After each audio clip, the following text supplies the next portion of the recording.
I'm Richard Clarke. I record these talks every day as a way to deepen my inquiry. Listen each day and deepen your own practice. Welcome. I'm reviewing and commenting on the book Talks with Sri Ramana Maharshi. Today is from Talk 622. Sri Bhagavan has a bandage on his finger. Someone asked, "What is that?" Bhagavan replied, "The finger came upon a knife. The knife is inert, and relative to it, the finger is a conscious agent." Ramana Maharshi's response, "The finger came upon a knife," reflects his deep teaching about awareness, responsibility, and the nature of experience.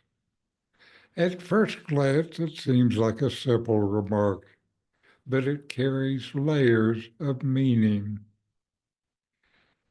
By phrasing it this way, Ramana turned the focus away from blame or causation. Instead of saying, "I cut my finger," which implies an agent behind the action, he describes the event as something that happened without assigning ownership. This points to his teaching that the sense of I, which claims ownership of actions and outcomes, is itself an illusion created by the mind.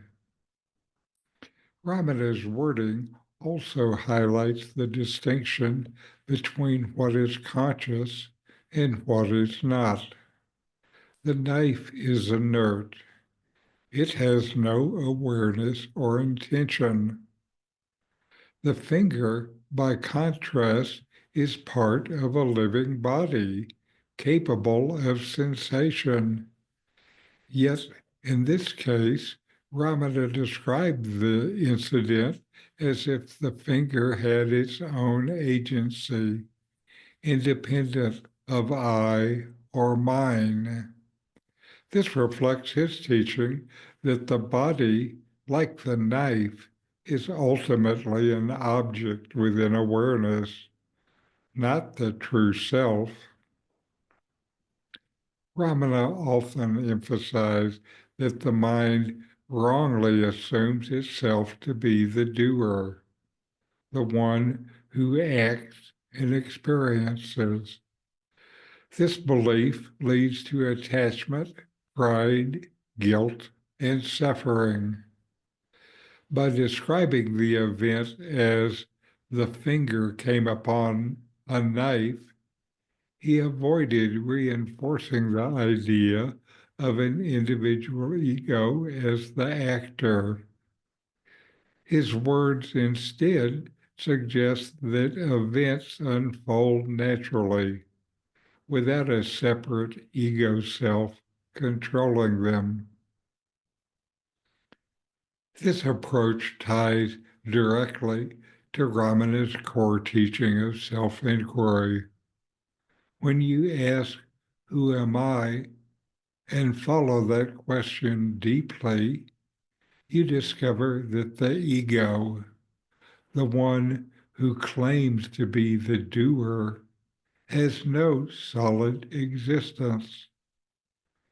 What remains is pure awareness, the true self, untouched by actions, thoughts, or experiences. In this brief remark, Ramana Maharshi demonstrated that understanding unfolds not through philosophical arguments, but by shifting your perspective. By stepping back from the notion of "I did this" or "this happened to me," you begin to see that life flows on its own, while the self remain still, peaceful, and free. So know yourself and be always free and at peace. In 40 Verses on Reality, Ramana Maharshi explains the nature of the self, the ultimate reality, and self-inquiry. My new book, with my comments and inquiry questions, opens these teachings up and brings them into your practice and experience. Available now from Amazon. Link in the video description. These videos bring Ramana's teachings into your direct experience. Click subscribe to see more. Click thumbs up to like, and send questions and start a dialogue with a comment